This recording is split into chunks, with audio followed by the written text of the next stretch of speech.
připravený na první místo. Kdo je první? Dámy a pánové, na první místě se zúčastnili se, vyhráli SK Větrovi. Pánové, pojďte nastoupit.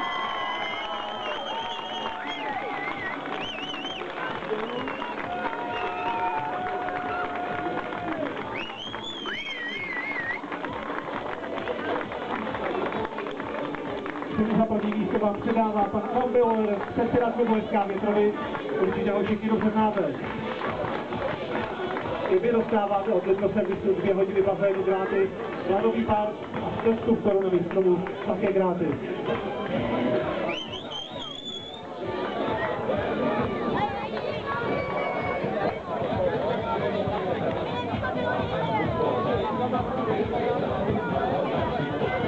Já bych ještě vyhlásil nejlepšího sportovce tohoto klubu a tím se stává Jakub Vaněk.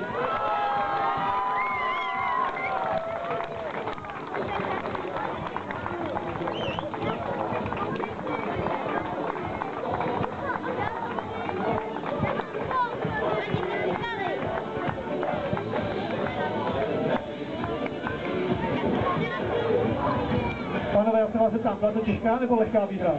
Lehká. Je pravdu? Jo. Paráda. Pánové, teda klobouk dolů.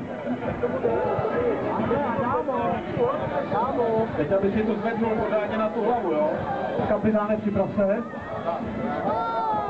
Cenu předává pan Miroslav Točího, že se by o kapitánu SK Větrovi za první místo, kde tady na Větrovech EON Junior Cup 2015.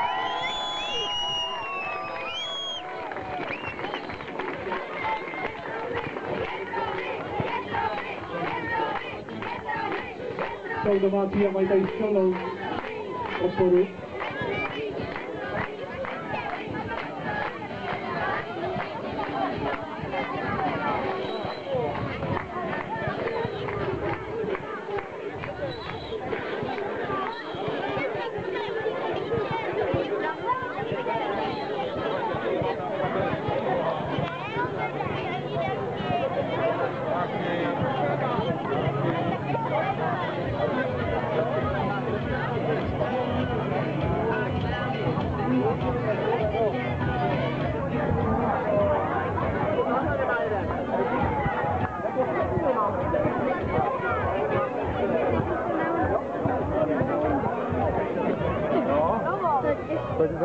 Teď ještě jako